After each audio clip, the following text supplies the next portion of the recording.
정말 칸트에 대해서 오해가 굉장히 많습니다. 한국도 굉장히 많은데요.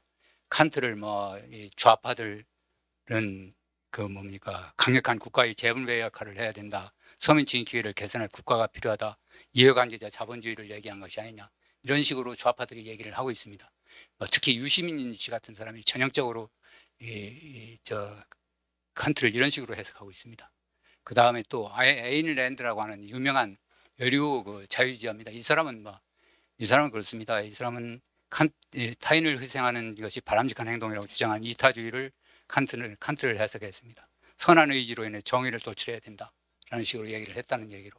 그래서 이게 한동안 이게 칸트가 미국에서 자유주의자들이 칸트를 접근하는데 방해가 됐습니다. 못했습니다. 그러다 1980년대에 들어가서 비로소 새로이 그 칸트를 해석해가지고 자유주의자들이 해석을 했습니다. 에인 랜드라는 여류가 이런 식으로 비판을 하니까 야 그럼 뭐 칸트 뭐 공부할 뭐 있느냐 하는 식이었습니다. 그런데 과연 그러냐 이거죠. 정말로 그러냐. 자유사회의 도덕적 기초를 확립한 게 이게 칸트죠. 자유사회의 도덕적 기초를 확립한 인물. 특히 아담 스미스의 자연적 자유의 시스템이 있습니다. 자연적 자유의 시스템에 대한 윤리적 지지를 했습니다. 윤리학적으로 뒷받침을 해준 겁니다. 그래서 여기서 다뤄질 문제는 그렇습니다. 제한된 정부와 최대의 자유를 신봉하는 자유주의는 어떤 도덕적 근거에서 정당화되느냐 하는 문제. 이 문제를 한번 다룰 겁니다. 다시 한번 말씀드리면 제한된 정부와 최대의 자유를 신봉하는 자유주의는 어떤 도덕적 근거에서 정당화하느냐 이 문제입니다. 칸트에 대해서는 누군가 여러 가지 누군가 하는 것에 대해서는 전부 생략을 하겠습니다. 시간 관계상 이 사람이 사실은 칸트가 이게 은둔한 학자는 결코 아니었습니다. 우리가 범접하기 힘든 사람으로 지금 철학계에서는 한국의 칸트를 너무나 범접하기 힘든 사람이다라는 식으로 해석을 해버렸습니다. 그런 식으로 해서 정말 도대체 이게 칸트가 뭐 하는 사람인지 정말 유명하긴 하는데 무언 사람인지 아는 사람이 굉장히 드물고 특히 경제학자들은 칸트에 대해서는 전혀 간섭을 하지 않았습니다. 관여하지 않았죠. 그런데 이 사람이 그런 얘기를 썼습니다. 여기. 그런데 칸트에게 아까 문제를 다시 들어간다면 칸트는 제한된 정부와 최대의 자유를 침범하는 자유주의는 어떤 도덕적 근거, 도덕의 어떤 근거, 어떤 합리적인 근거에 의해서 이걸 뒷받침할 수 있느냐 하는 얘기였습니다. 이걸 하는데 이 사람이 이 칸트에게 의지의 자유 이외에는 다른 것이 없다는 식으로 얘기를 했습니다. 의지의 자유에서 비로소 이게 도덕적 근거를 찾을 수 있다.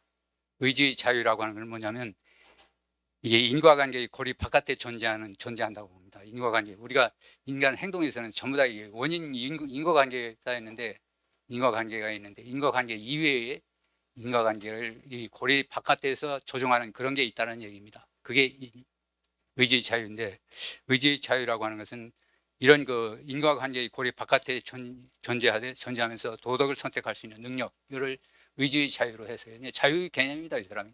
자유의 개념이 인과관계의 고리 바깥에서, 그러니까 모든 영향들을 전부 배제시켜버린 겁니다. 배제시키고 순수한 이성에 의해서 도덕을 선택할 수 있는 능력, 이게 이제 의지의 자유로 해석을 했습니다. 그러니까 여기서는 도덕에 대한 연구는 순전히 논리적 분석이었습니다. 논리적 분석일 수밖에 없죠. 그런데 이 사람이 그 논리적 분석에서 정언명령이라는 이 모순율이라고 그러는데, 모순이 있느냐 이제 테스트를 해보는데, 어떤 그 도덕적인 행동을 테스트를 할 때 그것이 모순이 있느냐 없느냐를 해석하는데 테스트를 하는데, 그때 모순율이 가르치는 교훈은 병언명령이라고 했습니다. 정언명령.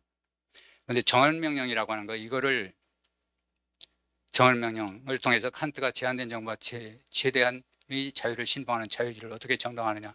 정언명령이라는 건 여기서 길게 설명을 하지 않겠습니다. 이거는 정의가 될 수 있는 조건이 뭐냐 하는 겁니다. 정의가 될 수 있는 법다운 법이 될 수 있는 조건이 뭐냐 하는 것을 설명한 게 바로 이겁니다.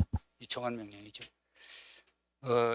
이거를 보면 정언명령의 도덕적 정언명령 여기 있습니다. 정언명령은 행동규칙이 정의롭기 위한 조건이었습니다. 정언명령은 행동규칙을 정의롭기 위한 조건. 행동규칙은 서로 영향을 미치는 사람끼리 외적 행동 관계에 적용하는 것이죠. 한 사람의 희망이나 욕망 같은 내적인 것은 적용하지 않는다는 얘기입니다. 그 다음에 또 하나는 정언명령은 행동규칙이 정의롭기 위한 조건이다라는 얘기죠. 행동규칙은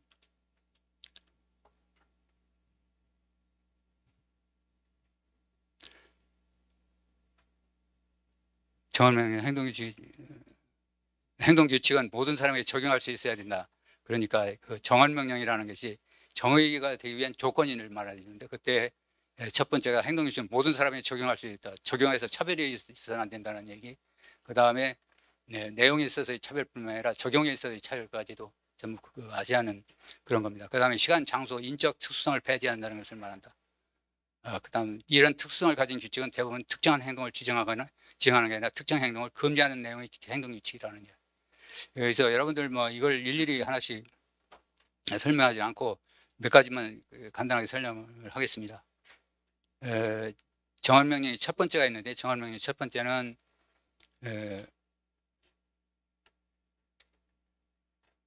보편적 법이 되기를 원할 수 있는 공준에 따라서만 행동하라. 너의 의지의 준칙이 항상 동시에 보편적 입법의 원리로 타당할 수 있도록 행동하라. 이게 뭐냐면 보편적인 보편적 법이 되기를 원할 수 있는 공준에 따라서만 행동하라라는 얘기입니다. 이 보편적 법이라는 것은 여기서 본다고 한다면 이거는 다른 사람에게 적용한다고 해도 그것이 모순이 등장하지 않는다는 얘기죠. 예를 들면 그렇습니다. 예를 들면 돈을 갚겠다고 거짓 약속을 하는 것이 도덕적으로 옳으냐? 거짓 약속이 보편적 규칙이 된다면 약속 자체가 불가능하다는 얘기입니다. 그렇죠. 거짓 약속이 내가 어떤 사람이 돈을 갚겠다고 하는 거짓 약속을 하는 것이 도덕적으로 옳으냐 이거죠. 그러면 거짓 약속이 보편적인 모든 사람들이 다 그런 식으로 얘기를 한다면 그런 약속이 불가능한 거죠. 약속이 보편적이 될 수 없다는 얘기입니다. 그 다음에 또는 그 다음에 한국 사람 대다수가 소득의 강제적 재분배를 찬성한다고 해도 그 관행은 결코 도덕적일 수 없다. 왜냐하면 분배는 생산에서 소비를 분리하는 원칙입니다. 그렇게 분리하는 것은 생산이 틀렸다는 얘기죠. 생산을 고려하지 않고 소비를 지지하는 준칙은 이건 결국은 분배를 할 수 없게 된다. 분배할 자금이 없어진다는 얘기가 똑같습니다. 그 다음에 공로원칙도 마찬가지죠. 공로원칙, 메리토크라시인데 이것도 역시 마찬가지입니다. 능력이나 노력에 비해서 소득을 더 많이 받는 경우, 이것도 역시 보편적 적용이 불가능하다는 얘기죠. 메리토크라시, 그렇죠. 그 다음 정연명령 2가 있습니다. 정연명령 2. 다른 사람은 항상 수단만이 아니라 더 잘할 만큼 목적으로 대하라는 것. 이게 상호성을 의미하는데, 내가 만약에 내가 다른 사람을 나의 수단으로만 여겨야 한다는 준칙을 보편한다면 이건 누구나 자신은 물론 타인을 수단으로 이용하러 될 거다. 이런 상황에서는 이게 사회가 유지될 수가 없다는 얘기입니다. 그래서 이 정언명령 두 번째, 이것도 역시 상호성이 필요한데 상호성이 없다는 얘기.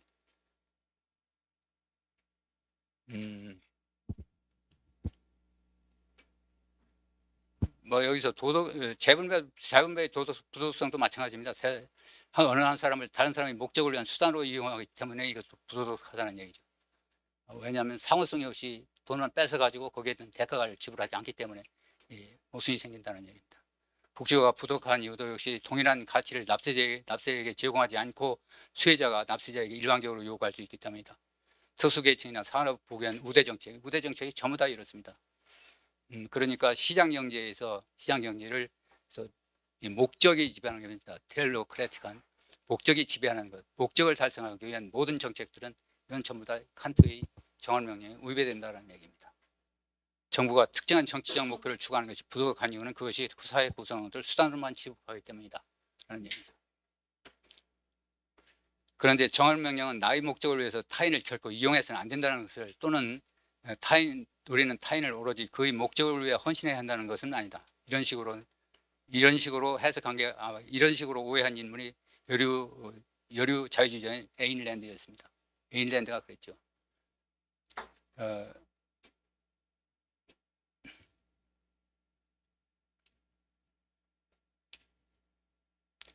다음에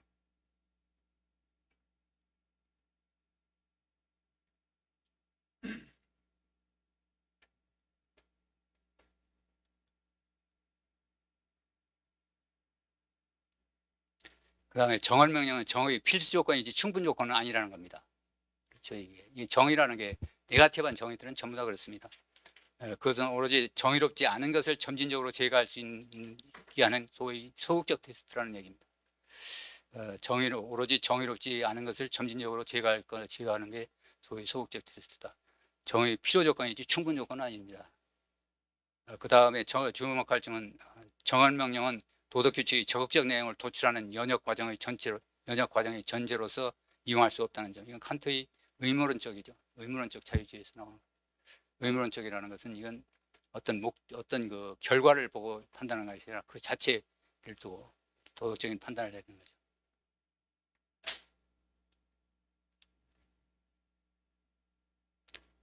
정언 명령이 법다운 법이 될 수 있는 법치국가적 법입니다. 법치국가라는 레히트슈타트라는 게 칸트에서 나온 얘기죠. 정언 명령이 법다운 법이 될 조건인데 일반적 도덕 원칙으로서 정언 명령은 법과 어떤 관련이 있느냐. 법다운 법이 될 수 있는 조건입니다. 이게 보편성입니다. 아까 얘기했죠. 법은 차별이 없어야 한다. 특정 그룹을 편애하거나 차별하는 내용이 있어서는 안 된다. 차별 입법은 모든 사람을 똑같이 존엄성에 있다는 도덕적 가치의 위반이다. 그 다음에 탈목적성이죠. 탈목적성. 법에 어떤 특정한 목적이 들어가면 그거를 다른 사람이 시민들 전부 다 수단으로 취급한다는 얘기입니다. 예를 들면 복지국가로 씁니다. 복지국가라는 게 복지 수혜자로 해서 돈 있는 사람들이 수단으로 취급되는 거죠. 보상이 없죠. 법이 추구하는 정치적 목적을 내포하고 있으면 그 목적을 위해서 개인을 수단으로 여기기 때문에 정언명령의 두 번째 공식 위반이다. 자유사회 시장과 관련해서 설명한다면 법은 중립적이어야 한다는 얘기입니다. 특정한 행동을 당연 금지합니다. 퍼세 법이든인데요. 당연 금지하는 거죠. 이것이 바로 의무론적이라는 얘기입니다. 특정한 행동을 당연 금지하는 내용을 가지고 있다. 이는 의무론적 윤리의 특징. 이 같은 법 원칙을 기존 법 시스템의 개발에 적용할 수 있다. 그렇죠. 이게 바로 법의 지배 원칙 내지는 법치국가의 법이라는 얘기입니다. 시장 경제인데요. 시장 경제와 관련된 건데 경제학에 해박한 칸트였습니다. 경제에 관심 없는 온전한 철학자가 아니었죠. 영국의 유명한 경제학자 애덤 스미스, 데이비드 휴움 등 스코틀랜드 계몽주의 철학자들이 문헌을 두루 선nhập하여 기업과 시장에 박식했다는 얘기. 그 다음에 만년에는 거의 매일 오후에는 친구들과 만나는데 이들을 대부분은 사업가, 상인, 은행가였다는 것이 역사가의 증언입니다. 화제는 주로 이제 경제적인 문제, 정치적인 문제를 대화를 나눴다고 해요. 그래서 친구들이 회사에 투자해서 많은 돈을 벌었고 유산으로 상당한 재산도 남겼다고 남아 있습니다. 그리고 이 사람의 강사 생활을 오래 했는데 강사 생활 굉장히 많이 오래 했는데 이 사람이 강사 생활할 때 강사는 그냥 월급이제가 아니라 그냥 수강생들이 들어갈 때 돈을 받습니다. 돈을 받는 거 그거 가지고 먹고 살았습니다.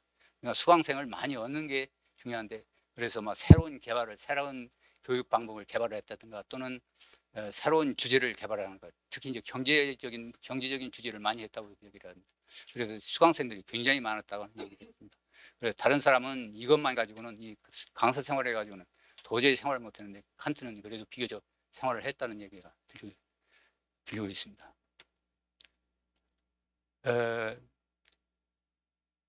그런데 여기에서 특히 주목해야 할 점은 시장입니다. 시장을 어떻게 봤느냐 이거죠.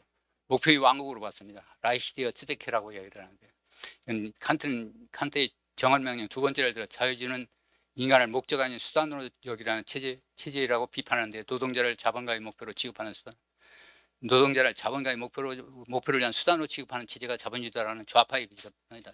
이 비판이 아마 유시민 씨를 비롯한 전부 좌파들이 이런 식으로 칸트를 해석을 했습니다. 우파 좌파 할 필요식 이런 식으로 비판하는 이런 사람 굉장히 많습니다. 심지어 칸트 전문으로 하는 백종현 교수도 이게 자유주의는 아니다, 사회민주주의다라는 식으로 복지를 굉장히 충실했다는 식으로 해석을 합니다. 아주 그게 잘못이거든요. 좌파의 비판은 정언명령이라는 오해에서 비롯된 것. 시장 참여들은 사기나 강압이 없이 고객들이 목적에 봉사함으로써 고객들이 목적에 봉사하는 겁니다. 고객들이 목적에 봉사하는 타인의 목표를 그 자체로 타인을 목표 그 자체로 이제 취급을 하는 거죠. 자신의 목적을 달성할 수 있습니다. 시장은 수많은 목표의 추구가 가능한 체제. 시장은 다목적 시스템이죠. 시장은 모든 사람이 타인을 목표로 여기는 장소. 그래서 시장은 목표의 왕국이다. 그러니까 목적의 나라에서는 모든 것이 다 가격을 갖든지 아니면 존엄성을 갖습니다. 존엄성은 가격이 없습니다. 무진장 가격은 이제 상대 가격이죠. 비교가 가능하다는 얘기죠. 그러나 인간에게 필요한 시장가가 있는데 여기서 역시 이 사람 오스트리아파의 주관주의적인 가치 이론을 주장하죠. 칸트는 자유의 도덕적 가치를 정당화하는 존엄성에 구현된 것이 바로 시장경제라고 합니다. 이성적 존재가 목적 그 자체가 될 수 있게 하는 유일한 제도가 시장제도다. 시장경제다. 다른 사람에게 돈을 주고 잔디를 깎을 때 이건 제가 인용을 한 건데요. 그래서 제가 인용한 거는 전부 다 인용한 거는 제 페이퍼에 한번 보십시오.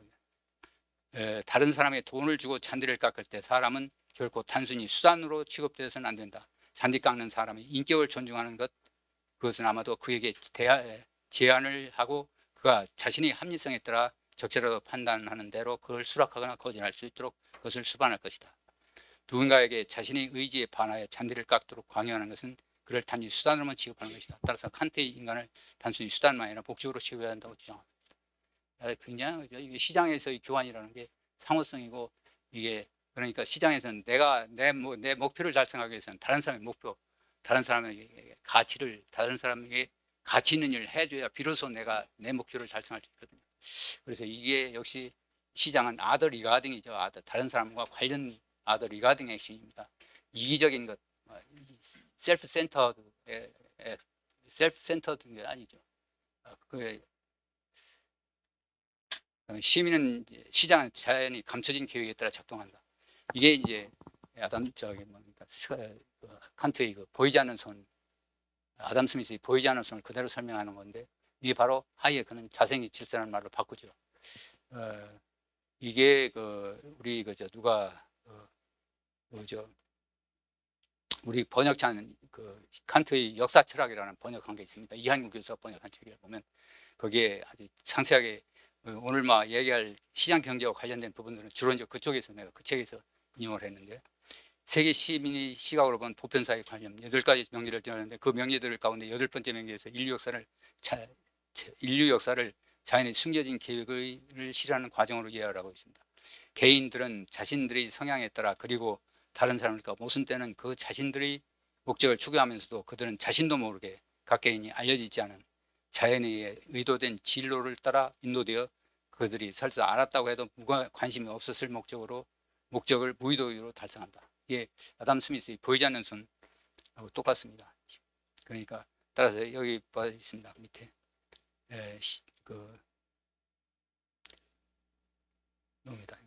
따라서 산물의 최대의 가치가 들어 이것도 바로 아담 스미스의 도덕감정론에서 아담 스미스 국부론에서 나오는.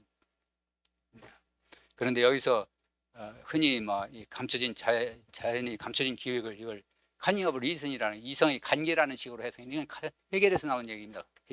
칸트까지는 적어도 이성의 관계라는 얘기는 안 쓰죠. 이성의 관계라는 얘기를 안 쓰고 자연이 감춰진 기획입니다. 이건 개인주의죠. 이성의 관계라고 하는 거는 이거는 집단주의적인 사고입니다. 아담 스미스의 보이지 않는 이성의 관계라고 해석하는 사람도 있습니다. 이게 우리나라의 전형적인 사람이 누구냐면 좌파의 문재인 대통령 아주 칭찬하는 그런 사람입니다. 누군가 이성의 관계와는 전혀 다르다. 그러니까 자연이 보이지 않는 기획 때문에 한편으로는 상거래의 자생질서가 다른 한편으로는 시민들이 이성을 통해서 인정된 법 시스템이 생겨난다. 나쁘지도 않고 좋지도 않은 성향이 혼합된 것. 이게 이제 사회성이라는 얘기. 반사회성이 사회성입니다. 인간이라는 건 엔젤도 아니고 그렇다고 비스트 야수도 아니다는 거예요. 인간의 본성은 그런 인간이 사는 사회가 안정된 이유는 자연이 보이지 않는 기획을 통한 본성의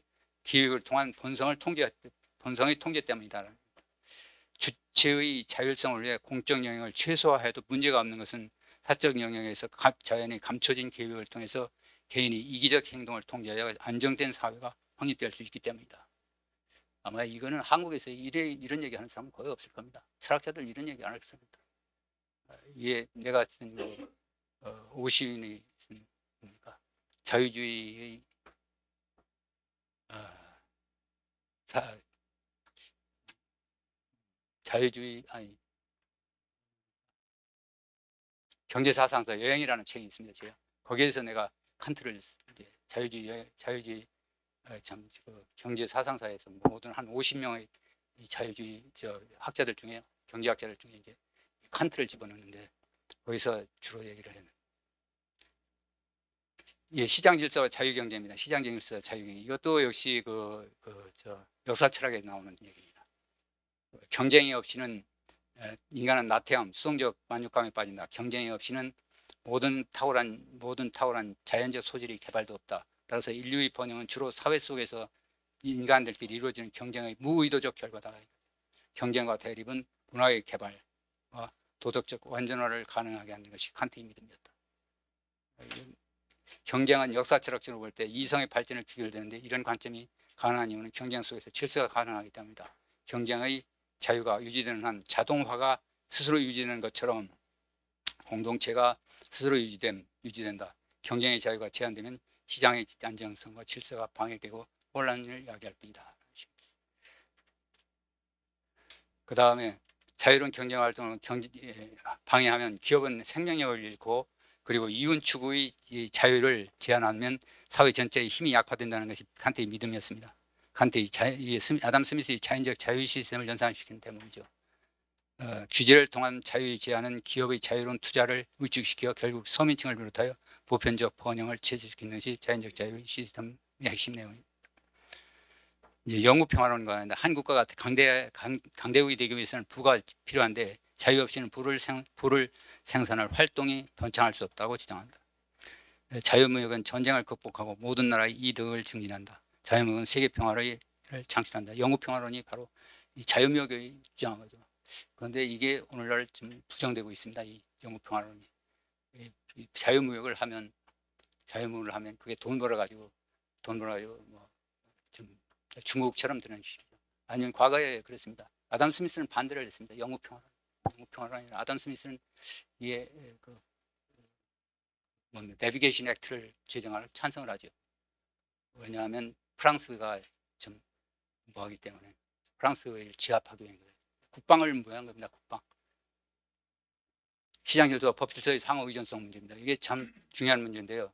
시장질서와 법질서의 상호 의존성. 이게 이제 법과 경제학 혹은 경제 철학과 경제학의 만남, 법과 경제학의 만남, 법과 철학의 만남을 여기서 할 수 있습니다. 법질서와 경제질서의 엄격한 구분입니다. 두 가지 질서는 상호 의존적이죠. 이게 뭐 법이 경제에 미치는 영향 혹은 경제가 법이 미치는 영향 그것이 아니라 이건 독립된 주체라는 독립된 두 가지 질서인데 두 가지 질서가 서로 의존되어 있다는 얘기입니다. 시장을 지배자가 없는 계약을 통해서 자율적으로 형성된 질서라고 봤다. 질서의 상호의존성에 관한 인식은 데비드 휴먼, 아담 스미스, 스코틀랜드 계몽주의 전통의 법치의 전통입니다. 법치국가는 시장 질서는 법치국가를 전제한다는 얘기입니다. 그러니까 이게 자유사회는 경제 질서와 시장 질서와 법치국가를 두 개의 표현으로 나타나는데 그래서 법치국가는 시장 질서는 법치국가를 전제한다는. 그래서 여기서 이거 법과 질서, 뭡니까? 철학과 경제학의 만남 혹은 그거죠. 하이에크도 막 이것 때문에 참 경제학의 철학을 하지 않으면 안 된다는 식이었습니다. 시장 칸트의 경제열서는 법이 침투할 대상이 아니었습니다. 공리주의 법경제학법이죠. 경제를 엄청나게 침투를 하겠습니다. 법경제학을 보면 경제가 해야 할 바가 없습니다. 아니면 법이 해야 할 바가 없이 경제가 다 하는 그런 식으로 되어 있습니다. 법경제가 그렇습니다. 그러나 이 경제에서는 자유로운 경제활동을 위해서 법이 뒷받침을 할 뿐 그런 뒷받침을 하면 시장은 자생적으로 질서 보이지 않는 손을 통해서 스스로 문제를 해결한다. 그래서 법과 제도를 통해서 그 개인과 그룹의 경제활동이 방해받아서는 안 된다는 얘기.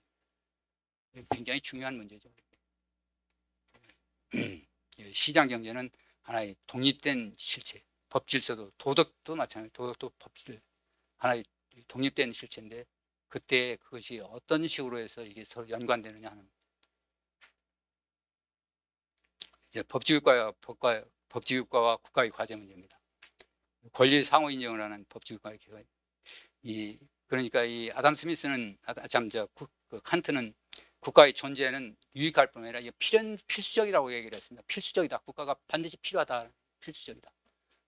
국가가 이게 이게 없어서는 안 된다는 얘기고 필수적이다. 법치국가의 중심 과제는 시민권을 보호하는 일이다. 공권력의 행사가 대량에 맡겨지는 것이 아니라 보편적 법규칙을 집행하기 위해서 필요한 경우에만이 국가의 강제가 허용되는, 그러니까 국가의 강제가 허용되는 엄격하게 제한된 것이 법치국가다. 의회에서 정했다고 전부 법일 수 없고 주권적 국민이 원한다고 법은 아니다. 법은 보편화의 원칙을 존중해야 한다. 이 원칙은 시민들에게 특정한 행동을 요구하는 것이 아니라 특정한 행동을 차별 없이 당연히 금지하는 내용의 법입니다. 특정한 행동을 뭘 해라 하는 식이 아니라 이게 이제 보이지 않는 손이죠. 보이지 않는 손. 소위 하이크의 자생적 질서입니다. 법치국가의 중심 과제는 법치국가적 법원칙을 통해서 자유와 시민권을 보호하는 일이다. 칸트는 귀족의 특권과 노예제의 폐지를 강조했던 것도 그런 법원칙 때문이다. 특권과 차별은 법치국가의 이념과 합치될 수 없다는 이유에서였다. 소득 수준 또는 기업 규모에 따라 소득 수준 또는 기업 규모에 따라 유불리하게 하는 그 법은 유불리하게 하는 것은 법의 보편화와 충돌한다. 국민을 행복하게 만드는 국가는 독재를 부른다 이거죠. 이게 선행은 이제 여기서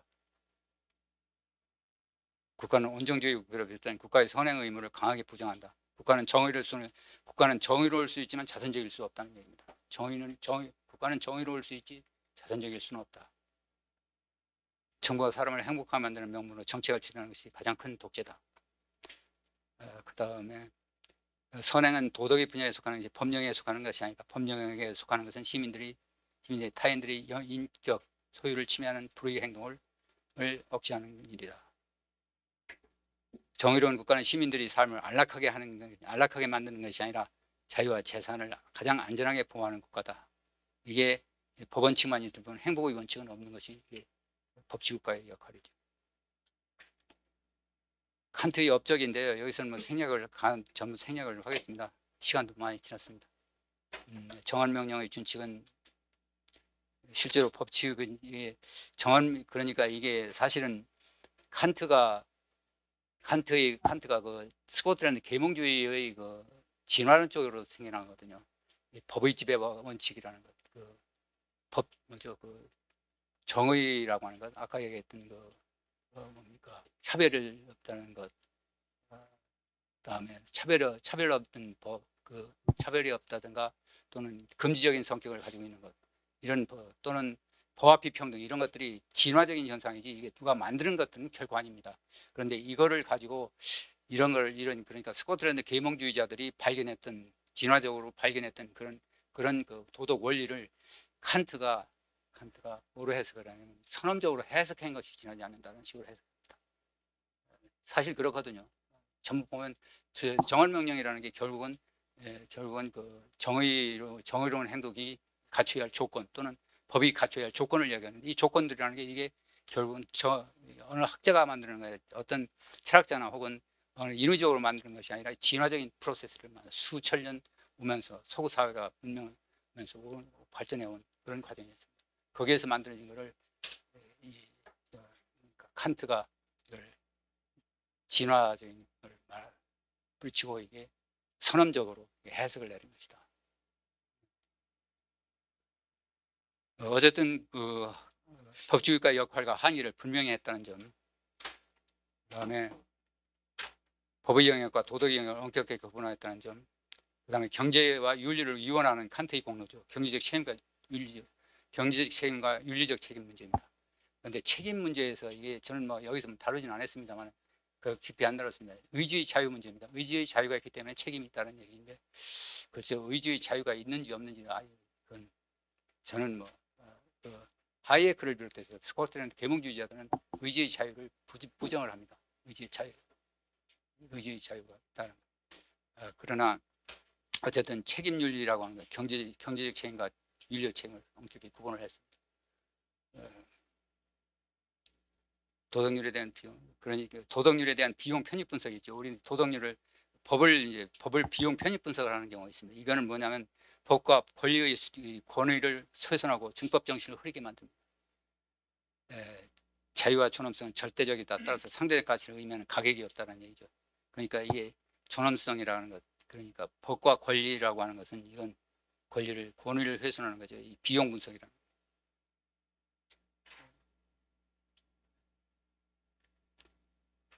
이제 자유사회의 실천 문제입니다. 법 아래에서 자유, 그다음에 정의로운 사회의 실현, 이건 고통스럽고 어려운 과정인데 이게 굉장히 힘이 들죠. 이게 칸트도 그렇게 얘기를 합니다. 국가나 이게 참 어려운 과정을 고통스럽고 어려운 과정이다 이런 식으로 하려면.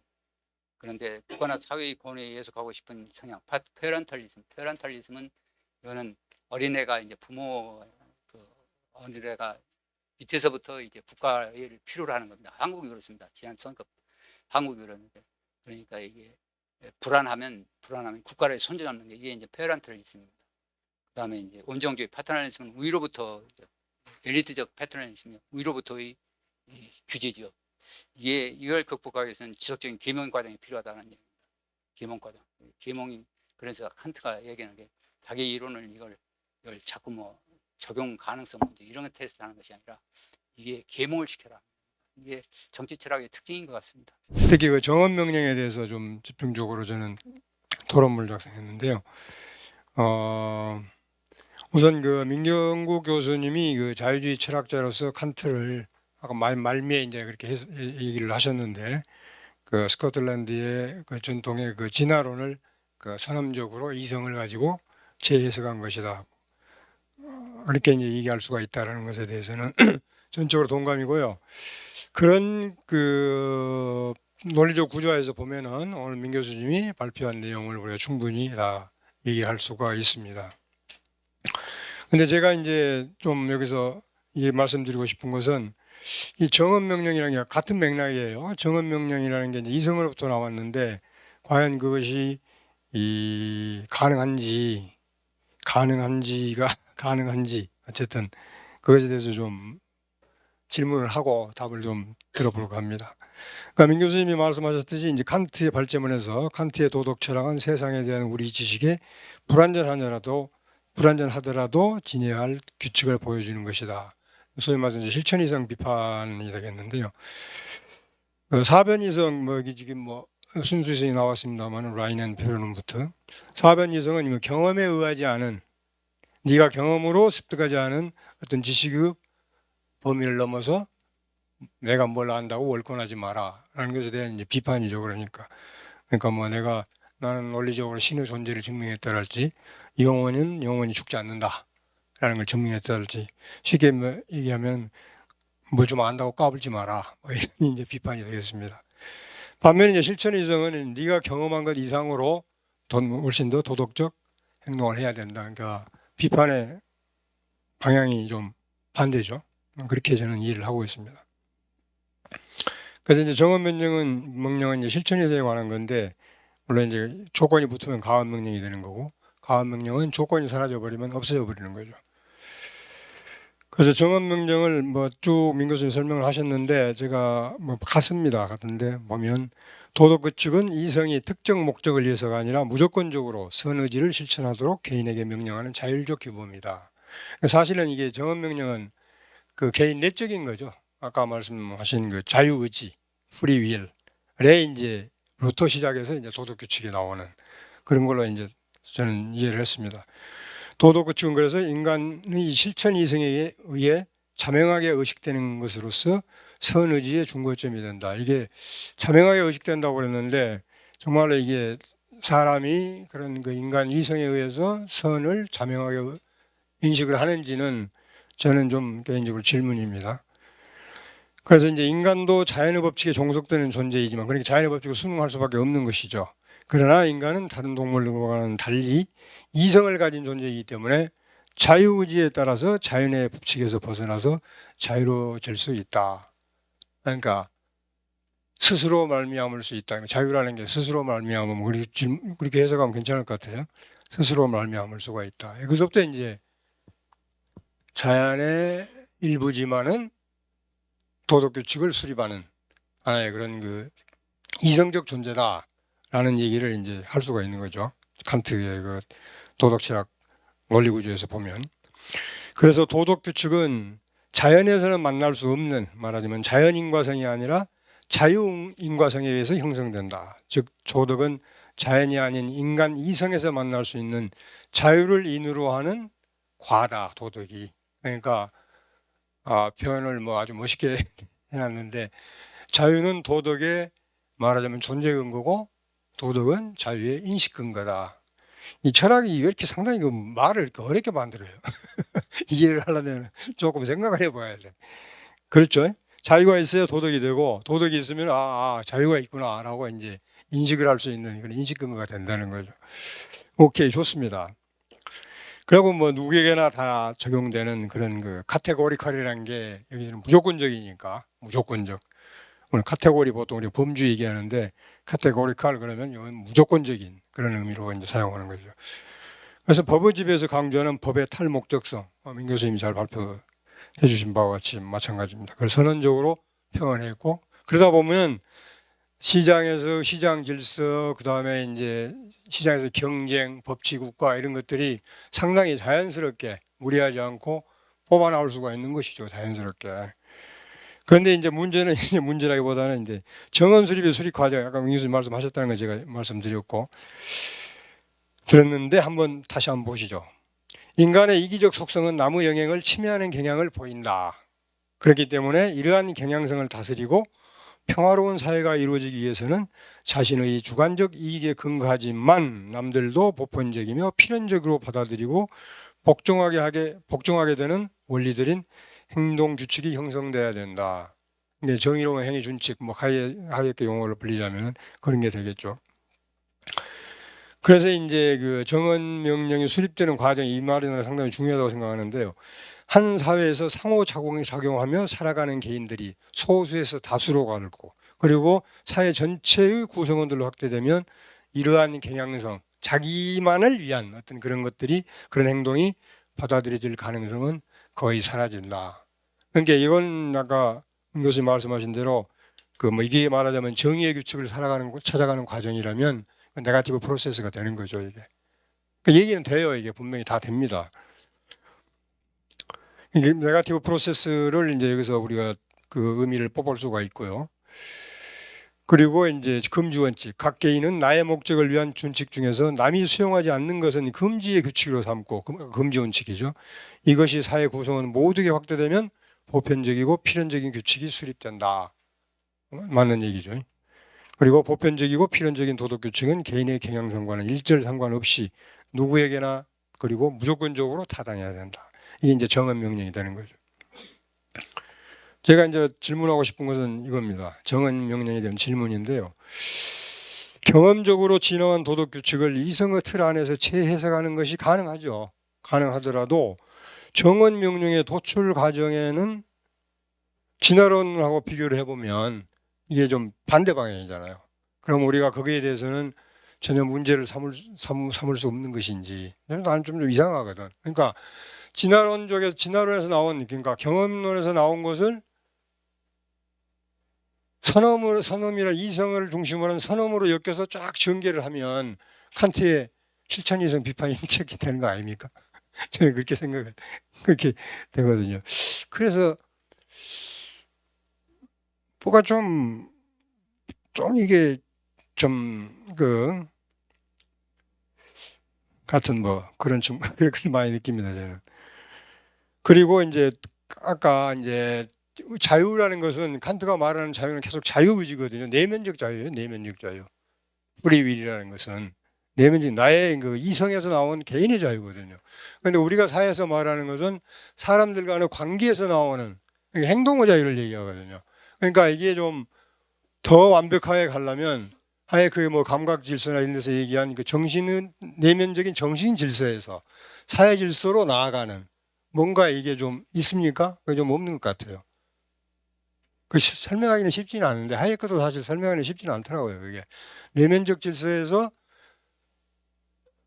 사회 질서로 갈 때 이제 행동의 자유라는 게 이제 등장을 하게 되는데 그게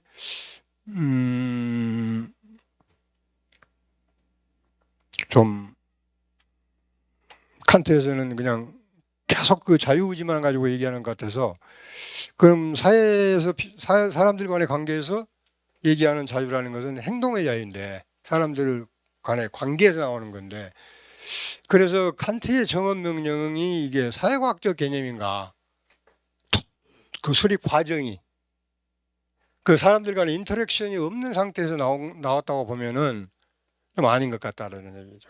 그래서 이 점이 저는 좀 헷갈려요. 그래서 그 감각 질서에서 얘기하는 것처럼 개인의 정신적 질서 어떻게 뭐 분류가 어떻게 해가지고 그것이 여러 사람들이 이제 사회에서 상호작동할 때 사회 질서가 되는 이런 방향이 좀 더 보충이 돼야 되지 않을까 하는 그런 생각이고요. 그래서 사회과학적 개념으로 우리가 받아들여야 되느냐 아니면 단순히 그냥 훈계냐 라는 측면에서는 저는 좀 의문이 있네요.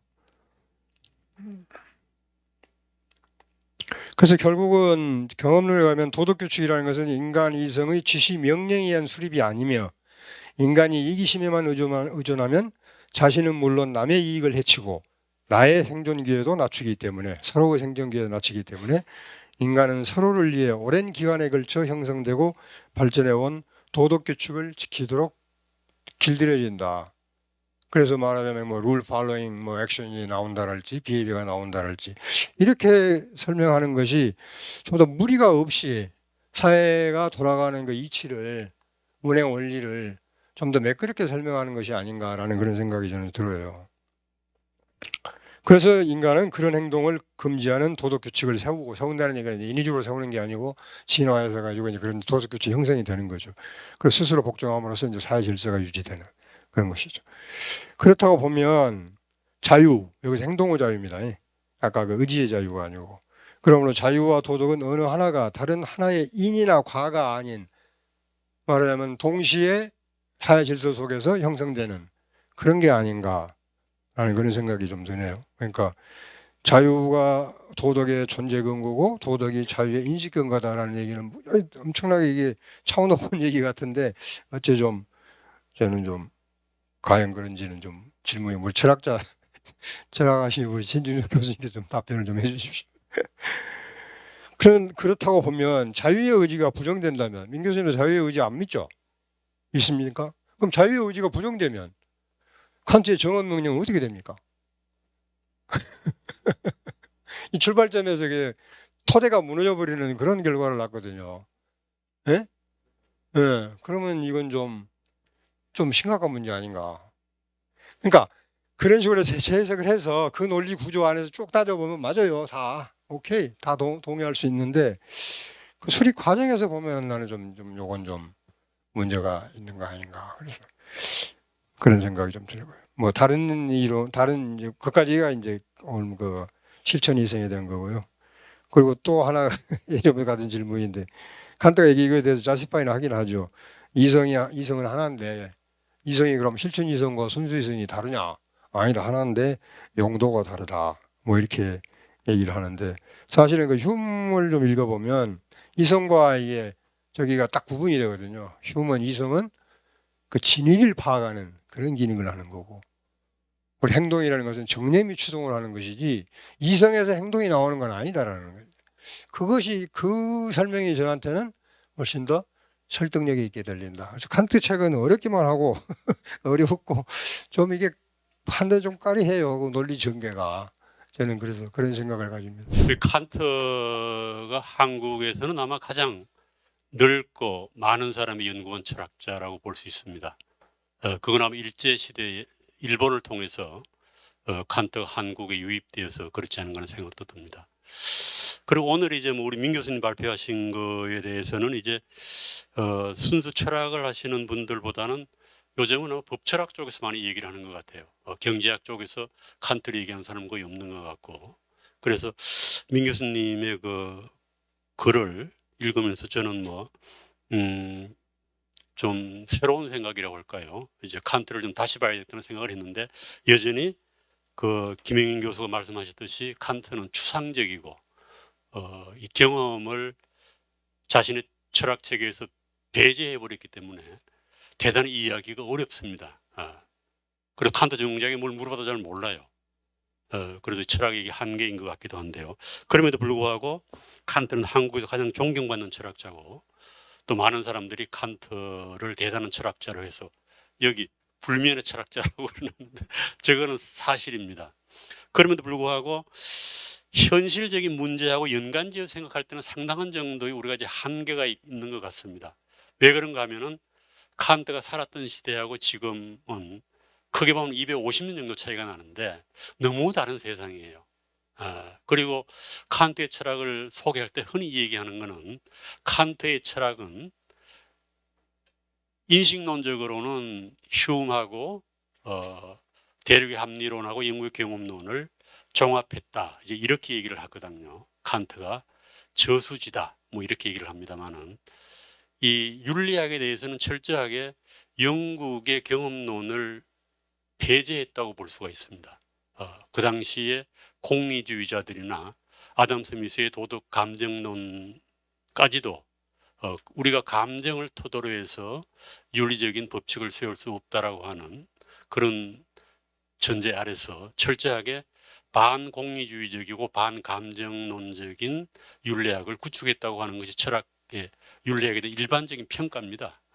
그래서 현실 문제하고 적용될 때는 상당한 정도의 문제점이 있을 거라는 생각이 들어요. 우리 또 김영인 교수님이 말씀하셨듯이 윤리학은 철저히 칸트 윤리학은 개인주의적이라고 저는 해석을 합니다. 왜 그런가 하면은 윤리가 사람들 사이에 발생하는 문제이기도 합니다만 칸트는 동일한 행동을 놓고도 그것이 도덕적으로 의미가 있는가 없는가를 판단하는 기준을 그것이 선의지에서 나왔는가 아니면은 동정심에서 나왔는가를 구분을 합니다.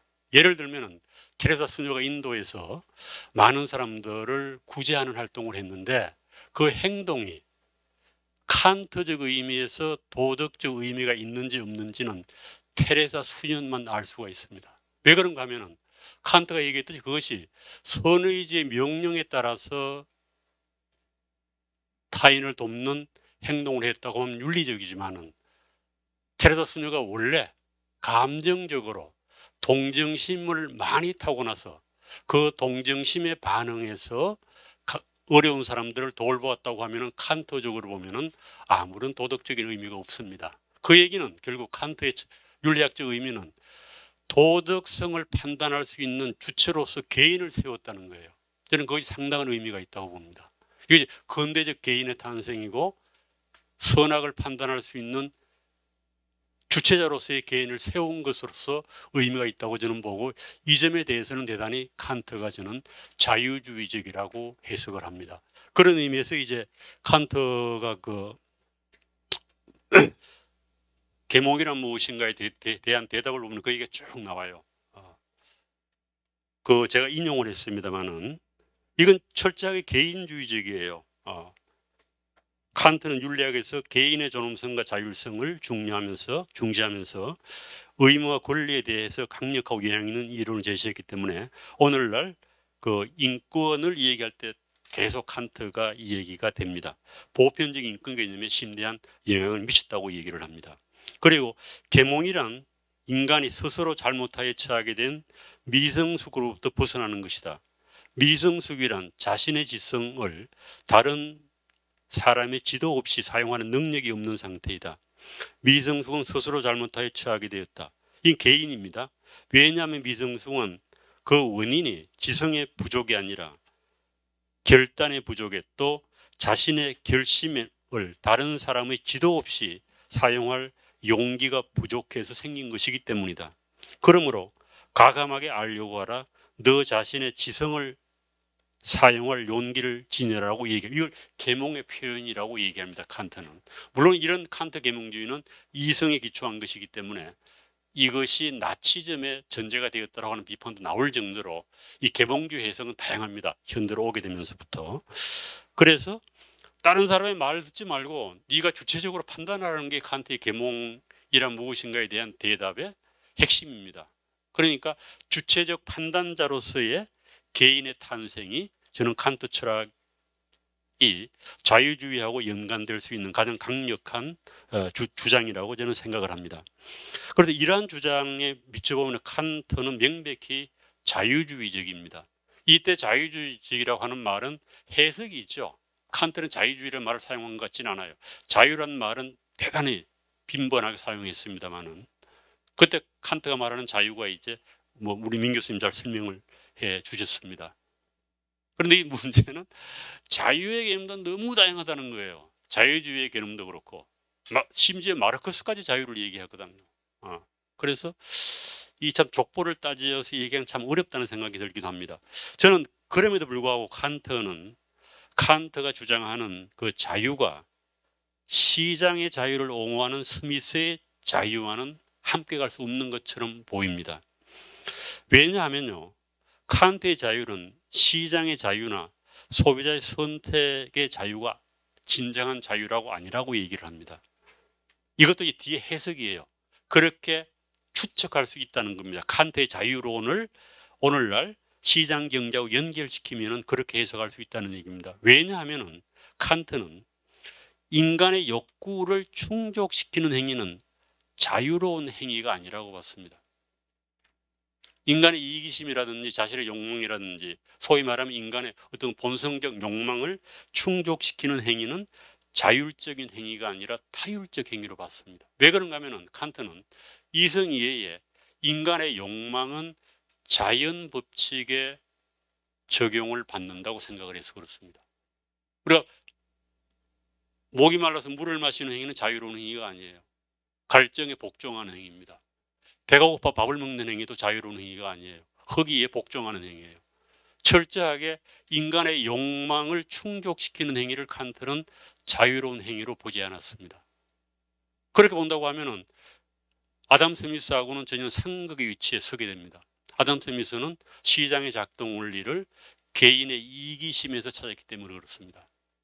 칸트는 그 이기심을 인정하지도 않고 이성적으로 인정할 길을 찾지도 않고 또 윤리 기반으로 삼지도 않았습니다. 그래서 칸트에 하면 시장에서 선택은 자율적인 타율적인데 칸트의 자유는 이러한 입장은 개인의 이익 추구나 욕구의 도덕적 의미를 부여하지 않습니다. 그렇다면 칸트는 자유시장주의는 아닐 것입니다. 그리고 칸트는 규칙적인 생활을 한 것으로 유명합니다. 매일 정해진 시간에 산보를 했는데 뭐 동네 사람들이 칸트의 산보 시간을 보고 시계를 맞췄다고 그래요. 그 당시에는 시계가 없었겠죠. 적었겠죠. 그러나 단 하루 칸트가 산보 시간을 어겼는데 그때는 루소의 책에 몰입해서 그랬다고 그럽니다. 루소의 에밀입니다. 에밀. 그래서 루소의 영향도 많이 받았습니다. 이 대목에서 우리는 칸트가 루소의 영향을 받았다고 말할 수 있다. 루소는 자유주의와 거리가 먼 사상가다. 자유주의의 넓은 의미의 자유주의자죠. 루소도 계몽주의자니까. 그러나 우리가 얘기하는 시장 자유주의하고는 거리가 먼 사상가입니다. 칸트와 루소 자유주의 관계를 어떻게 보아야 할 것인가라고 하는 의문사입니다. 오늘 민경 교수님의 발표를 통해 토론자의 이러한 의미를 해소할 수 있는 실마리를 얻었긴 했습니다만 저는 명확한 답은 얻지 못했습니다. 민 교수님은 고전적 자유주의를 자연권, 합리론, 진화론, 헌정론으로 구분하고 칸트를 합리론에 포함시켰습니다. 이건 이제 민 교수님이 쓴 국가란 무엇인가의 어떤 스킴입니다. 자연권론과 합리론에 입각한 자유주의는 프랑스 계몽주의의 전통, 이건 민 교수님 그렇게 말씀하셨어요. 진화론과 헌정론에 입각한 자유주의는 스코틀랜드 계몽주의에 속합니다. 민 교수님의 이러한 구분은 고전적 자유주의의 서로 다른 사상적 기초를 이해하는 데 큰 도움이 되었습니다. 그리고 윤리학을 언급하지 않는 정원명급이나 법철학적 해석도 대단히 흥미로웠는데 이거에 대해서 논란은 많을 수 있다고 생각을 합니다. 그리고 실제로 이제 한국에서 나온 법철학 책 보면은 칸트 얘기를 합니다. 칸트 얘기를 해요. 그리고 시장과 연계된 칸트의 역사철학적에 대한 설명도 흥미로웠습니다.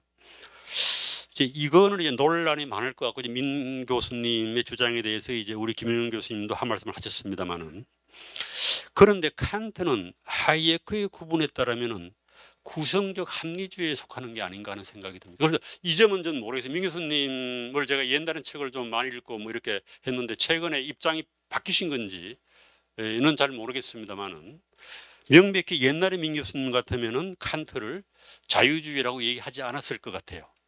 그래서 그동안에 이제 민 교수님이 자유주의에 대한 어떤 그 어떻게 보면 이론 확장을 하셨다고도 볼 수 있겠죠. 그리고 이제 이 얘기를 제가 왜 드리는가 하면요.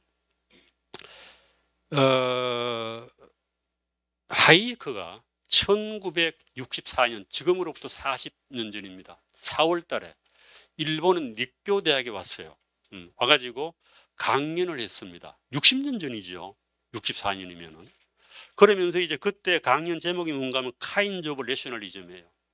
그리고 그건 아마 이제 하이에크가 보기에 일본의 칸트가 많이 유입이 됐는데 합리주의가 대한 일본의 이해가 좀 칸트가 보기엔 잘못된 것 같다.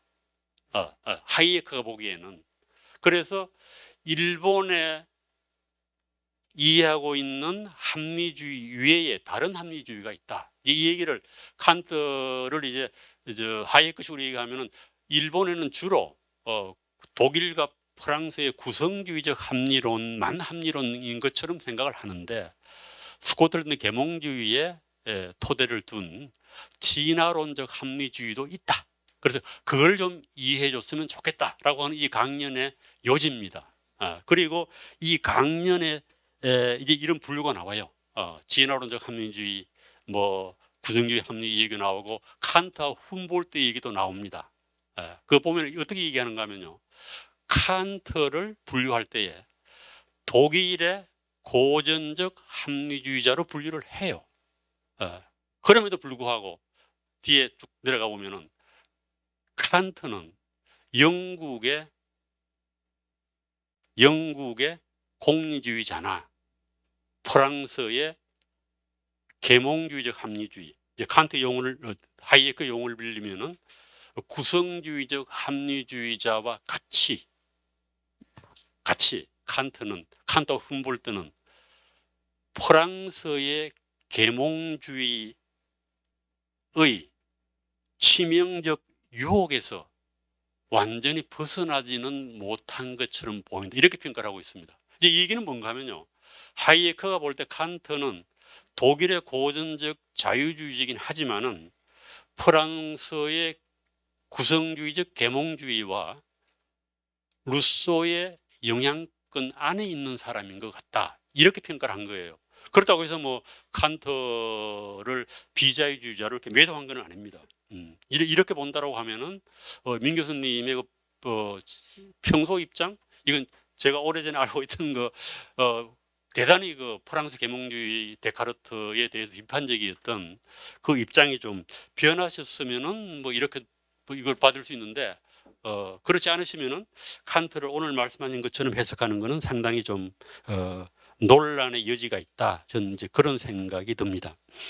이와 함께 칸트의 자유, 평등 그리고 시민 연방 안에서의 독립을 논의하고 칸트는 법의 목적은 시민의 행복을 창조하는 것이 아니라는 권리의 보호라는 주장을 했다는 것을 인정하면서도 이건 우리가 부정할 수가 없어요. 칸트를 현대적으로 해석하면. 그럼에도 불구하고 칸트의 이제 칸트에 대한 비판이에요.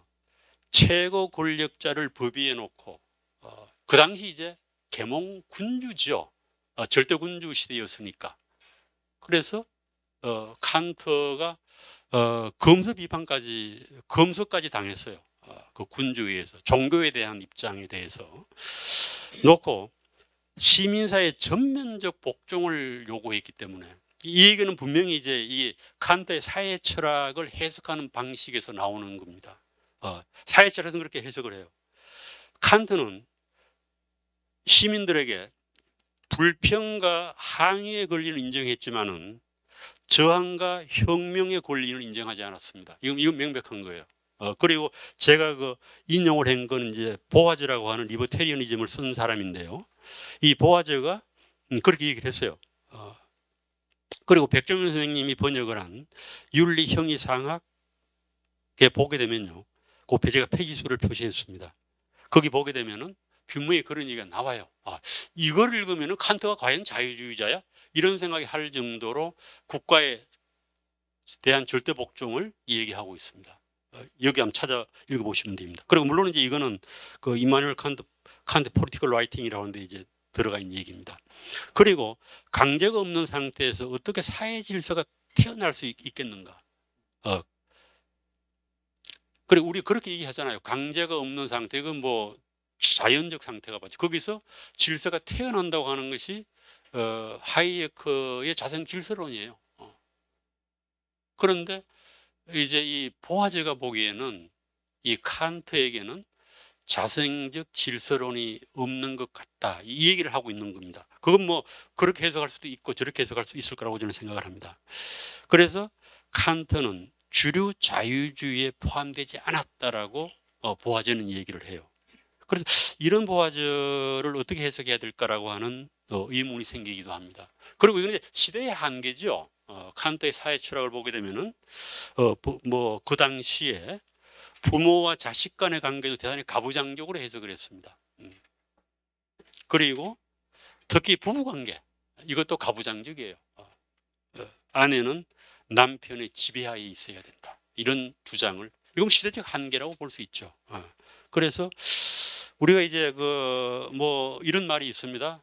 사실은 하나지만은 해석은 다양할 수가 있다. 이건 뭐 모든 것에 해당되는 것 같습니다. 칸트는 죽었고 많은 저술을 남겼기 때문에 그 칸트를 어떤 방식으로 해석하라고 하는 것은 뭐 읽는 사람의 주관적 해석이라고 볼 수가 있습니다. 그래서 저는 뭐 칸트라고 하는 위대한 철학자는 그야말로 무궁무진하게 해석될 수 있는 여지가 있고, 칸트의 여러 저술 속에서도 상호 모순되는, 병존할 수 없는 이제 그런 주장들도 있다는 겁니다. 다만 그것이 이제 맥락에서 보면 이해가 되는 거죠. 그래서 저는 오늘 뭐 이제 칸트 300주년을 맞이해서 이렇게 기념 토론을 하는 것 자체로 의미가 있지만은 아담 스미스의 300주년하고는 좀 의미가 다르지 않는가라고 하는 좀 그런 생각을 하고, 그래서 오늘 뭐 제가 이제 민 교수님 발표를 잘 듣고 여러 가지 배웠습니다. 배우면서 느낀 거는 이제 민 교수님이 옛날 같으면은 칸트를 꾸짖었을 텐데 오늘은 대단히 이제 좀 포용적으로 해석을 하셔가지고 민 교수님 입장이 좀 넓어지신 건지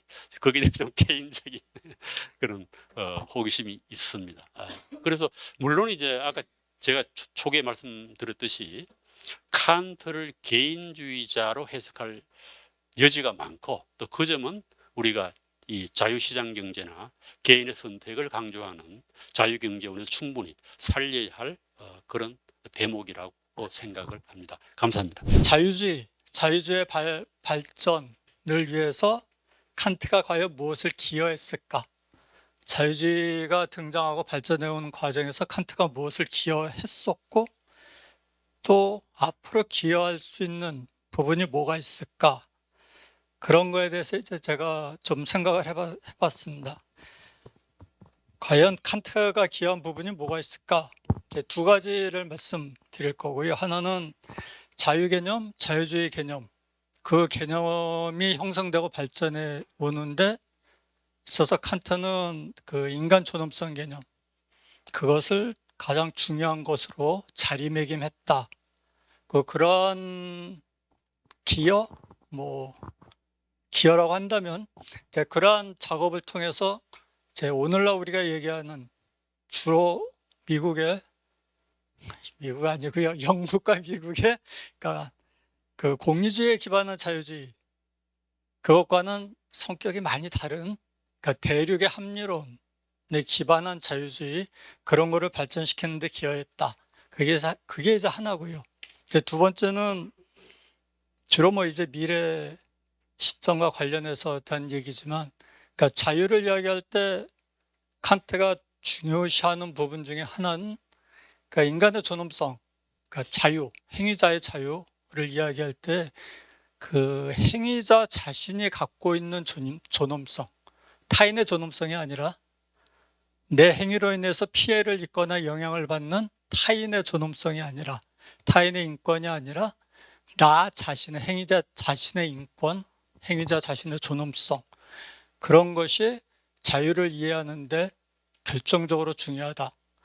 이제 칸트식의 용어를 빌어 말하자면 자유를 가능하게 만드는 가능 조건이다. 이 두 가지 부분을 제가 말씀드리려고 합니다. 내용이 간단하니까요. 그 준비한 자료를 빨리 읽는 식으로 그렇게 하겠습니다. 현대 자유주의 핵심 원리는 자유 및 자유 담지자로서의 개인입니다. 그러니까 자유로운 존재자로서의 개인 혹은 인간을 최상위의 가치에 두고 국가, 시장, 사회 등 모든 것을 이해하는 것, 그게 이제 자유주의라고 할 수 있겠죠. 따라서 자유주의를 이해하기 위한 관건은 자유의 이해이고, 자유를 어떻게 이해할 건가 이거겠죠. 이에 대한 가장 고전적인 개념 정의는 프랑스 대혁명의 선언문에 있는 것입니다. 자유란 타인에게 피해를 입히지 않는 모든 것을 할 수 있음. 그게 이제 자유에 대한 가장 고전적인 제 개념 정의이죠. 이 개념 정의를 우리가 살펴보면 두 가지 측면이 있는데, 하나는 행위자에게 주어지는 가능한 허용된 행위 영역, 내가 어디까지 할 수 있다라는 그 행위 영역, 또 하나는 그것의 제한 조건, 요 범위 안에서 나는 무엇이든 할 수 있다라고 했을 때 그 범위를 정하는 제한 조건. 그러니까 이에 따르면 자유란 한편으로는 타인의 억제나 간섭 없이 자신이 하고 싶은 것을 마음대로 할 수 있음, 그러한 가능성, 권한, 그게 자유이고, 동시에 다른 한편으로는 자유란 특정한 제한 조건 없이는 존재할 수 없는, 성립할 수 없는 그런 특성을 가진 것, 그게 자유이다. 그러니까 200년 전에 정식화된 이 자유 개념은 오늘날에도 가장 광범위하게 받아들여지고 있는 개념이기도 합니다.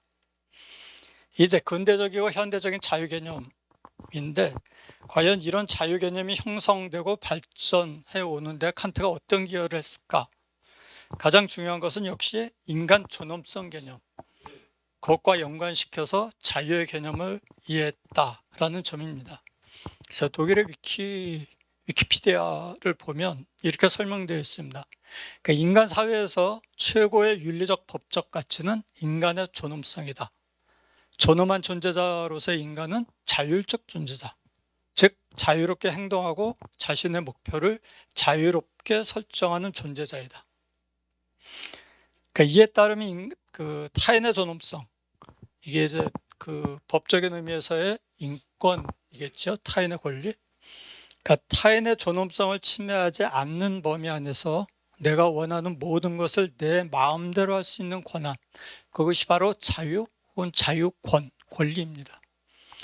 그리고 이때의 자유는 인간의 본질적인 특성이고, 자유권은, 권리는 각인에게 그가 인간이라는 이유만으로 주어지는 권리입니다.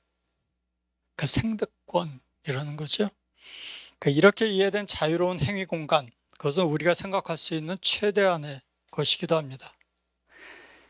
그러니까 칸트에 의해서 우리는 인간 자유의 구체적인 모습을 볼 수 있게 되었고, 내가 훼손해서는 안 되는 것이 무엇인지를 보다 구체적으로 알 수 있게 되었습니다. 그러니까 근대적 자유 개념을 인간 존엄성, 자유권, 생득적 자연권 개념과 연결시키고, 결과적으로 영미식의 자유주의와는 다른 합리적, 자연권적 자유주의를 발전시킨 것, 이거는 분명 칸트의 기여라고 말할 수 있습니다. 이제 첫 번째고요. 두 번째, 네, 그것만으로는 자유주의 발전에 기여한 칸트의 모습이 다 드러나는 것은 아닙니다. 그러니까 칸트의 자유 개념은 그러니까 방금 말씀드린 루소에서도 등장을 하고 헤겔에서도 상당 부분 등장하게 하고요. 그러니까 과연 칸트에게서만 발견되는 그러한 자유주의에 대해 기여라는 것이 과연 있을까? 저는 있다고 생각합니다. 그러니까 루소나 헤겔이나 혹은 뭐 다른 합리주의자들에서는 발견할 수 없는, 그러니까 칸트가 인간 존엄성을 명시적으로 언급한 것은 그 목적의 정식인데, 그 목적의 정식은 이렇습니다. 너는 너 자신의 인격과 다른 모든 사람의 인격 안에 있는 인간성을 항상 목적으로 간주해야 되며 결코 단순한 수단으로 간주해서는 안 된다. 이게 이제 도덕 법칙이니까 우리는 여기에 등장하는 존엄성을 도덕적 존엄성이라고 부를 수 있겠죠. 이와 구분되는 법적 의미의 존엄성, 법적 존엄성, 그런 거는 이제 법이론에서 칸트가 제시를 합니다. 그러니까 법적 성실성, 그걸 어떻게 설명을 하냐면 타인과의 관계에서 자신의 가치를 인간의 가치로 주장하는 것. 그게 이제 법적 성실성을 지키는 행위입니다. 법적 존엄성을 지키는 행위입니다. 그러니까 자기 자신의 법적 존엄성. 그러니까 도덕적 존엄성과 관련해서 우리가 주목해야 될 부분은 나는 타인의 존엄성만이 아니라 나의 존엄성 역시 훼손해서는 안 된다라는 부분입니다. 그러니까 이 명령에 의거해서 자살, 장기 판매, 성적 서비스 제공 등이 도덕적으로 비난받는 것이고요. 그리고 법적 존엄성에도 마찬가지인데, 그러니까 법적 주체로서의 나는 타인이 아니라 나의 법적 존엄성을 해서는 안 되는 의무를 갖고 있습니다. 칸트는 이거를 이제 내적 법 의무라고 불렀습니다. 그래서 장기의 판매, 성적 서비스의 제공, 이거는 법적으로 처벌되고 노예 계약, 자신을 스스로 노예로 만드는, 타인을 노예로 만드는 계약, 그것이 법적 효력을 갖지 못하는 것도 바로 이것 때문입니다. 그러니까 이와 같이 도덕적 명령, 법적 명령을 이행하지 않으면 우리는 나의 존엄성을 해치는 것이고, 그와 함께 나는 나의 자격, 법적 주체의 자격, 도덕적 주체 자격, 즉 자유 존재자의 자격을 상실하게 됩니다. 설사 나의 행위들이 타인의 존엄성이나 타인의 권리에 아무런 피해를 입히지 않아도 그렇습니다. 그리고 이것이 함축하는 바는 이렇습니다. 나는 나의 도덕적 혹은 법적 존엄성을 훼손하지 않는 한에서만 도덕적, 법적 자유 혹은 자유권을 가질 수 있다. 앞서 우리는 자유를 타인에게 피해를 입히지 않는 모든 것을 할 수 있음으로 이해했습니다. 이때 타인의 자유 혹은 존엄성은 나의 자유 행위를 제한하는 조건, 외적 한계였습니다. 근데 이제 우리는 자유에 관해서 그와는 전혀 다른 이야기를 할 수 있습니다. 그러니까 자유란 내가 나의 존엄성을 침해하지 않는 한에서 내가 원하는 바의 모든 것을 할 수 있음. 그게 이제 자유입니다. 나의 자유 행위를 제한하는 조건은 타인이 아니라 나의 존엄성. 그래서 이와 같이 나의 존엄성은, 이렇게 이해된 나의 존엄성은 나의 자유가 진정으로 자유일 수 있는 내적 필수적 조건. 그러니까 칸트식으로 말하면 자유의 가능 조건입니다. 그 자유를 이와 같이 이해를 하면 이제 자유주의의 이해와 발전에 중요한 기여를 할 수 있을 것 같습니다. 이거는 저의 해석이고요. 가령 어떤 거냐면, 80년대 신자유주의 등장 이후로 자유주의는 시장에서의 자유, 경제적 자유, 시장 중심주의 이런 것으로 계속 이해되어 왔습니다. 점점 더 그런 이해가 강해져 왔죠. 근데 이거는 칸트 눈으로 보면 자유를 너무 편협하고 너무 협소하게 이해하게 되는 거고요. 신자유주의, 그러니까 이런 그 흐름이 지속된다면, 거기 그 다음 단락을 제가 읽겠습니다. 만일 우리가 나의 존엄성을 경제적 자유로 축소해버리거나 경제적 자유에 종속시켜버리거나, 혹은 만일 우리가 나의 존엄성을 경제의 한 요소, 경제 메커니즘에 편입시켜버리거나, 그리고 자유주의를 국가에 대한 시장의 우선성과 동일시해버리면 21세기의 인류는 수백 년 전의 비극을 반복하게 될 것입니다. 그러니까 경제자유의 극대화, 시장의 절대화, 이것이 갖고 온 역사적 현실들, 그러니까 산업혁명 시기의 영국, 그 다음에 서구 제국주의, 우리가 부인할 수 없는 현실이었죠.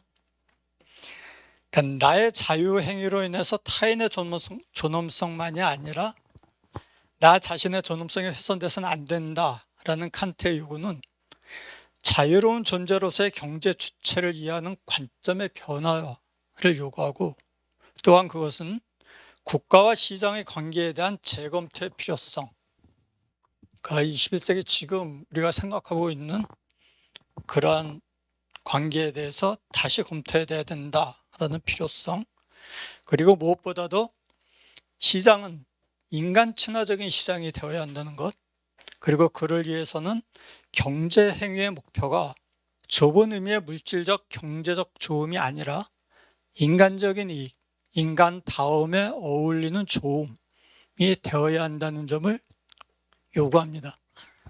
그래서 이거를 자유주의에 대한 관념주의적이고 이상주의적인 이해다, 이렇게 이제 독일의 위키피디아에서는 그 표현을 하고 있습니다. 그리고 이 점이 아마 자유주의 발전, 앞으로의 자유주의 발전에 칸트가 기여할 수 있는 한 부분이 아닐까, 저는 그렇게 생각을 합니다. 이런 점에서 보면 칸트는 자유주의가 발전해 나가는 데 있어서 건강한 자유주의, 자유주의의 건강성을 담보할 수 있는 일종의 균형추, 또 평형수, 흔들리지 않게끔 이렇게 배가 뒤집히지 않게끔 채우는 평형수 역할을 할 것 같습니다.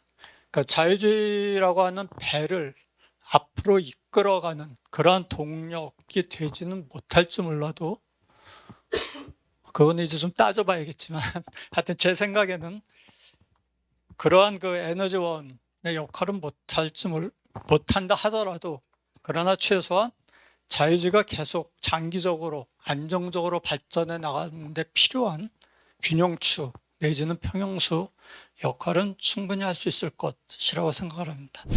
제가 이 글을 쓸 때 그래서 자유 문제를 좀 빼려고 노력을 했습니다. 원래 이 페이퍼를 쓸 때. 그래서 자유 의지 문제 특히 빼버리고 그냥 그 정언 명령이라는 게 도대체 뭐 하는 거냐, 이게 도대체가 그 자유 정의라고 하는 거와 어떤 관련성을 맺느냐, 아니면 법이라는 것과 어떤 관련성을 맺느냐, 여기에 초점을 맞춰서 글을 썼습니다. 그러다 보니까 이제 시장이라는 문제 나오죠. 시장이라는 게 나오죠. 그래서 저의 페이퍼는 일부러 그래서 뺐었는데, 잘못 제가 여기서 페이퍼 여기 좀 뭡니까, 이 PPT에다가 자유의지라는 말을 다시 붙여서 냈습니다. 너무 빠진 거 아닌가 싶어가지고. 그래서 내가 원래 제가 쓸 때 그러니까 빼버리는데, 오늘 발표할 때는 자유의지 문제를 간략하게 설명을 했습니다. 그 다음에 정언명령이라고 하는 걸 통해서 이게 실제 경험적으로 얻은 룰과는 대치되는 것들이 많이 나올 거 아니냐 하는 식인데, 그렇습니다. 나옵니다. 나오는데, 그런데 저는 중요한 문제가 이게 정언명령을 가지고 맨날 이직해가지고 이 복잡한 세상을 어떻게 다스릴 수 있느냐 하는 얘기입니다. 이 자연법 사상 있죠. 합리주의적 자연법 사상. 로크를 중심으로 해서 노지까지, 아니면 라스바르트 사람들. 이런 사람들이 도대체가 자연권 가지고 설명을 하는데 완전히 인위적으로 뽑아내야 되거든요. 그런데 어떤 사람이 얘기를 했습니다. 진화이론 가는데 그 사람이 얘기를 하기를 현재 우리가 살고 있는 사회의 90%가 전부 다 진화적인 현상에서 나타나는 법이지, 그게 이 자연권 사상에서 도출해가지고 도저히 이건 불가능하다는 식으로 얘기를 했습니다. 그 페이퍼를 써서 발표를 한 일이 있습니다. 그런데 그 정언명령을 통해서 이게 한 나라를 다스린다, 참 불가능한 일이죠. 이게 정말, 그래서 이게 좀 구성주의적 합리주의가 정말 어렵다는 식인데, 우리 그 다음에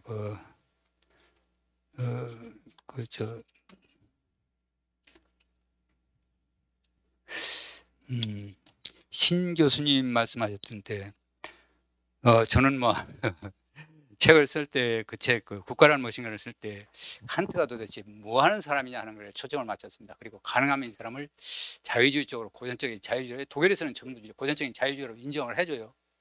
뭐 이게 거의 다 그렇습니다. 거의 다 좌파로 돌리거나 이런 식은 없는 것 같아요. 그래서 뭐 때문에 그러지 해가지고 독일 문헌을 많이 섭렵을 해봤습니다. 그랬더니 그래가지고 특히 역사 철학 문제, 근육 문제에서 휘장과의 관련성 문제 그렇게 했는데 어쨌든 칸트라고 하는 사람은 신중석 교수님 잘 보셨습니다. 이 구성주의적 합리주의거든요. 프랑스의 프랑스 전통 그러니까 프랑스의 고전 그러니까 데카르트 전통의 합리주의와는 전혀 좀 다르죠. 다른 면이 있습니다. 다른 면이 있지만 그러나 구성주의적 합리주의와는 틀림없습니다. 그리고 그런데 이제 저는 그렇습니다. 그 구성주의적 합리주의라는 이분을 빼버리고 이 정언명령이 갖춰야 할 정의가 갖춰야 할 조건 이거는 분명히 이건 스코틀랜드 계몽주의자들이 만들어낸 건데 이 전통을 네가 쓰느냐 하는 걸 밝히고 싶었던 점이 하나예요. 그 다음에 룰로 법치국가 문제 있죠. 법치국가 문제도 역시 룰 오브 로우인데 룰 오브 로우를 법치국가로 이제 봐야 하는데 법답기 위한 조건 그것도 역시 마찬가지거든요. 그래서 그 부분을 좀 강화시키는 것이 오히려 우리 스코틀랜드 계몽주의자들이 오히려 더 힘이 아니냐 싶어가지고 썼던 글이었습니다. 특히 우리가 이마누엘 칸트를 볼 때 제가 저 이번에 뭐 구성주의적 합리주의라는 말을 전혀 쓰지는 않고 이제 칸트를 보기 시작한 거는 요즘 제가 제가 책을 좀 쓰고 있는 중인데 공동체주의자들이 굉장히 많이 비판을 해요. 이 인간이 그러니까 하이에크도 사실은 하이에크가 칸트를 두 가지 종류의 개인주의라는 말을 씁니다. 두 가지 종류 가짜와 개인주의가 진짜 개인주의를 쓰는데 칸트를 가짜 개인주의로는 넣지를 않습니다. 그 다음에 또 누구냐 칸트를 넣지 않고 가짜 개인주의가 그러니까 스코틀랜드 계몽주의 전통이죠. 인간은 합리적이고 그다음에 이기적이다 아토미스틱하다 하는 식의 그런 거로 이제 취급을 하지 않고 있습니다. 그러면서 하이에크가 법이라고 하는 측면에서는 굉장히 많이 칸트를 인용을 많이 하죠. 특히 법으로서의 가치가 될 조건 이마넨트 크리틱 같은 거 있죠. 이마넨트 크리틱 이건 칸트 얘기죠. 칸트 얘기를 하면서 그래서 그러면 좀 뭐 때문에 그런지 좀 조사를 해봤던 것이 역시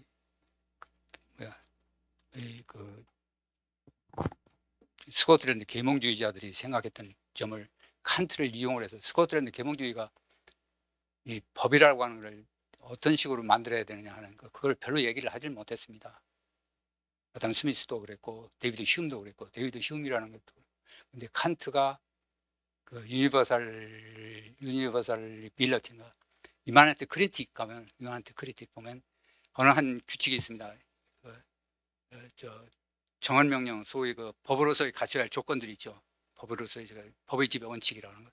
그거와 맞는다고 해서 그거가 맞는다고 해서 전부 그대로 집행하려고 쓰나이다. 왜냐하면 현행 우리가 가지고 있는 ongoing order입니다. 현행 우리가 가지고 있는 질서와 양립해야 된다는 측면에서 이제 이마넨트 크리틱을 얘기를 하는데 그래서 현재 우리가 가지고 있는 질서, 지금 사법 질서입니다. 사법 질서에서 특히 의심되지 않고 그대로 지키는 법들이 굉장히 많습니다. 그 법들과 소위 일치돼야 새로운 법을 도입했을 때 그것과 일치돼야만이 비로소 제 기능을 할 수 있다는 얘기를 많이 쓰거든요. 그래서 칸트를 좀 살려주는 게 어떤가 싶은 그런 생각을 많이 가지고 있었습니다. 그런데 이제 오늘 내가 그래서 제 책을 그랬습니다. 구성주의자 합리주의라는 말을 전혀 쓰질 않았습니다. 칸트한테는. 그 다음에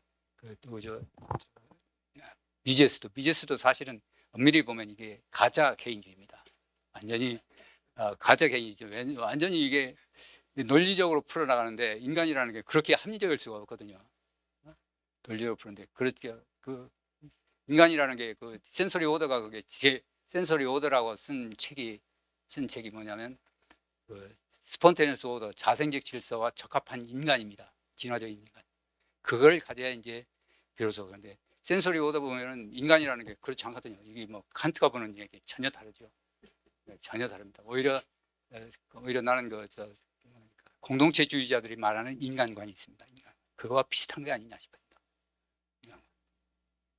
왜냐하면 그래서 역시 그 다음에 또 여러 가지 참 좋은 말씀 많이 했습니다. 좋은 말씀 많이 했고 배운 게 많이 있는데 배운 점이 많이 있고 그런데 누구죠 우리 이충진 교수님. 이충진 교수님, 경제적 자유를 그렇게, 신자유를 그렇게 보시네요. 아주 정말, 신자유주의라고 하는 게, 자유주의라는 게 경제적 자유지만 아닙니다. 원래 롤스 같은 사람 보십시오. 경제적 자유를 굉장히 무시를 해버리거든요. 그런데 이제 우리가 하이에크라든지, 그러니까 프리드만이라든지 미제스 같은 사람이 왜 경제적 자유를 중시했느냐 하면 이 사람들이 보니까 이게 쓸데없이 언론의 자유라든지 무슨 사상의 자유라든지 이런 자유를 중시를 하면서 경제적 자유를 무시를 해버렸습니다. 그래서 그런 게 아니라 이게 경제적 자유가 있어야 그런 자유도 더 부강할 수 있다는 측면에서 이제 경제적 자유를 많이 얘기를 하는데. 우리가 법적인 자유가 아무리 많이 있어도 막스는 뭐라고 표현했냐. 법적인 자유는 이미 보장이 돼 있는데 경제적 자유가 확보가 되지 않으면 우리한테 있는 거는 굶어주고 자유밖에 없다. 그게 이제 막스의 문구가 그러네. 그럼 막스가 생각했던 경제적 자유의 중요성, 그러한 막스의 입장을 자유주의자라고 말할 수 있을까? 그렇죠. 아니죠. 막스하고 자유주의자들이 말하는 그 자유는 전혀 다른 차원인데. 다른 차원이죠. 그리고 시장을 보는 관점도 완전히 다르고. 경제적 자유를 중요시한다는 건 다르고는 제가 드리고 싶은 말씀은 경제적 자유를 다른 종류의 자유보다 중요시하게 된다는 것 그건 반대로는 자유주의자이다 아니다라고 평가하기에는 충분하지 않다는 거고요. 그건 이제 더 논의가 더 필요합니다. 하여튼 고맙습니다. 그리고 우리 김상철 교수님 정치적 자유라고 하는 게 경제적 평등이 필요한 게 아니냐는 식의 말씀하셨는데 글쎄요. 정치적 자유는 이게 롤스가 자꾸 그런 얘기를 합니다. 롤스가 이 정치적 자유의 가치 문제를 얘기를 하면서 경제적 불평등 때문에 경제적 자유가 많은 경제적 자유 때문에 돈은 많이 가지는 사람들이 정치적인 영향력을 많이 행사를 한다는 식으로 비판을 하는데 글쎄요 그렇게 해서 이제 경제적 자유를 좀 경제적인 불평등을 해소시켜 가지고 정치적인 자유를 좀 가치를 높일 수 있느냐 글쎄요 그거는 좀 불가능하다고 생각을 해요. 왜냐하면 그건 잘못 본 거죠. 왜냐하면 이게 경제적 자유가 사람이 이 헌법이라는 문제가 있습니다. 경제적 자유를 줄이기 위해서는 경제적 자유가 그러니까 경제적 불평등이 정치적인 영향을 미칠 수 있도록 개입을 하기 때문에 그러니까 경제에 개입을 하면 개입할수록 정치에 영향을 미치게 마련입니다. 그래서 경제적 개입을 될 수 있으면 줄이고 그러니까 룰 오브 로를 지키는 경우에만 룰 오브 로라고 하는 그런 그걸 지킬 경우 시장에도 그렇죠. 시장에 룰 오브 로를 집행할 경우에 그때 비로소 이제 정치적 자유도 얼마든지 향유할 수 있다고 보는 그런 시각이기 때문에 이 정치 문제하고 경제 문제는 좀 분리시켜 가지고 헌법적으로 분리를 시켜 버리는 거예요. 헌법적으로 분리시킨다. 이게 가능합니다. 가 말하는 인간 네? 인간. 칸트가 상징하는 인간이 그런 인간 없습니다. 인간이. 그런 인간이 없어요. 법성 스님 정도 되면 되고 인간이 없다고. 그렇습니다. 인간이 없는데 없어 이런 그런 인간이 없어요. 리얼한 현실적인 인간이라는 게 공동체주의자들이 하는 얘기를 일부 하고 소위 그 계몽주의자들 스코틀랜드 계몽주의자들이 하는 그게 바로 인간이 비교적 친구의 고상한 존재를 보는